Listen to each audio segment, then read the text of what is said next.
నాతవరం మండలంలో రాజ్యసభ సభ్యులు చింతకాయల విజయ్ ఎన్నికైన అనంతరం తొలిసారిగా నర్సీపట్నం నియోజకవర్గంలోని నాతవరం మండలంలో గురువారం పర్యటించారు.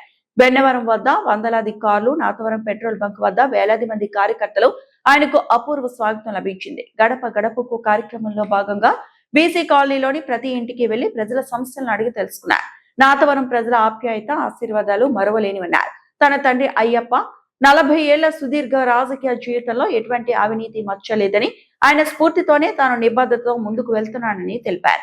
ప్రతి కార్యకర్తకు తన తమ్ముడు రాజేష్ అందుబాటులో ఉంటారన్నారు. నారా లోకేష్ గారు, పవన్ కళ్యాణ్ గారు, బీజేపీ కూటమి ప్రభుత్వం వచ్చిన తర్వాత, ఫ్రీ బస్ వచ్చిన తర్వాత, ఆడవాళ్ళందరూ లోపలికి ఎక్కిన తర్వాత మగవాళ్ళ డామినేషన్ లేదు. ఇంకా సీట్ అడగడానికి కూడా భయపడుతున్నారు. కొన్ని వీడియోలు చూసాను, కొట్టేస్తున్నారు. కొన్ని వీడియోలు చూసినప్పుడు లెగిసి బయటకు వెళ్ళి అంటున్నారు. ఇంకేం చేయలేము. రేపు రానున్న రోజుల్లో 33% రాజకీయ రిజర్వేషన్ కానీ వచ్చాక ఎంత ప్రగతిలోని ఈ సమాజం ముందుకెళ్తుందో ఆడవాళ్ళ ద్వారా అనేది మన కళ్ళతో చూస్తామని చెప్పి ఈ సందర్భంగా సవినీయంగా మనం చేసుకుంటున్నాను. ఆ రిజర్వేషన్ బిల్లు కూడా రానున్న రోజుల్లో పార్లమెంట్ లోకి వస్తే ఇక్కడ పుట్టిన మీ విజయ్గా నాకు ఓటేసే హక్కు ఈ రోజు రాజ్యసభ సభ్యుడిగా వచ్చిందని చెప్పి ఈ సందర్భంగా సవినీయంగా మనం చేసుకుంటున్నాను. ఈ రోజు మనం చూడొచ్చు, ఒకటే మీకు చెప్పాలి, తెలుగుదేశం పార్టీ భవిష్యత్తు బాగుంది, కార్యకర్తలు బాగుంది. ఈ రోజు విజయ్ గారు రేపు సభ్యులు అయ్యారు అంటున్నారు. నేను ఒకటే చెప్తున్నాను, రానున్న రోజుల్లో ఎట్టి పరిస్థితుల్లో చెప్తున్నాను, నా తమ్ముడు రాజేష్ కానీ, నేను కానీ, ఎవరన్నా కానీ మీ అందరికీ సేవ చేయడానికి ఉంటామని తప్ప మీరు ఏం చెప్తే ఆర్డర్ ఇస్తే ఎట్టి పరిస్థితుల్లో చేస్తాం. ఎందుకంటే ఈ గడ్డే మాకు గౌరవం ఇచ్చిందని చెప్పి ఈ సందర్భంగా సవనీయంగా మనం చేసుకుంటున్నాను. నేను ఒకటే చెప్పదలుచుకున్నాను, అలాగే నారా లోకేష్ గారు, నారా చంద్రబాబు నాయుడు గారు తనయుడు నారా లోకేష్ గారే ఈ రోజు తెలుగుదేశం పార్టీ భవిష్యత్తు, తెలుగుదేశం పార్టీ జెండాని భుజస్కంధాల మీద మోసుకొని ముందుకెళ్ళి కార్యకర్తకి కష్టం ఉంది అంటే, అన్నా నాకు ఈ కష్టం ఉంది అంటే నిలబడే ఏకైక దమ్మున్న నాయకుడు నారా లోకేష్ గారు అని చెప్పి సందర్భంగా చెప్పదలుచుకున్నాను.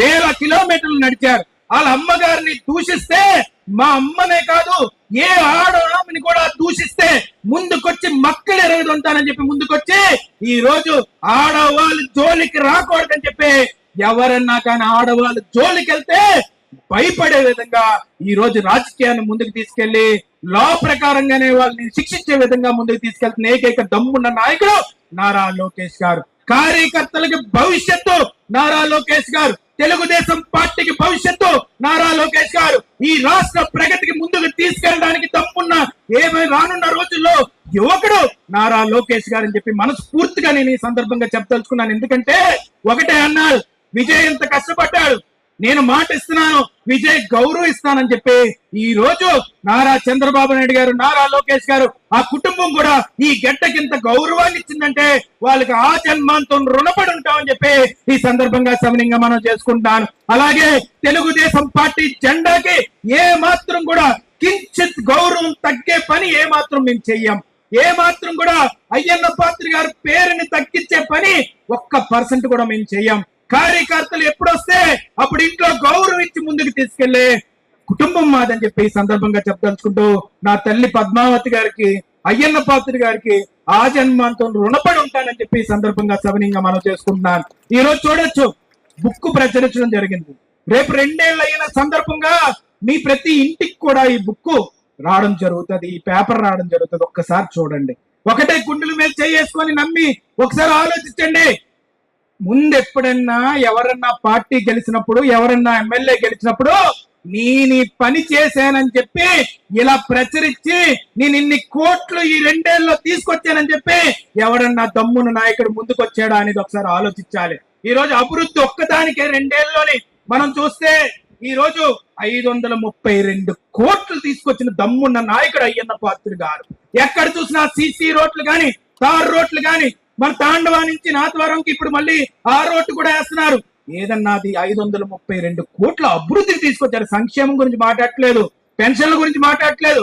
ఇంక సంక్షేమం గురించి మాట్లాడితే 568 కోట్లు అంటే సుమారుగా 1100 కోట్ల పైన తీసుకొచ్చిన దమ్మున్న నాయకుడు అయ్యన్న పాత్రుడు గారు. అది కూడా 2 ఏళ్ళు అని చెప్పి సందర్భంగా చెప్పదలుచుకున్నాను. సుమారుగా 1896 పనులు చేశారండి. ఒకటి రెండు కాదు, 1896 పనులు.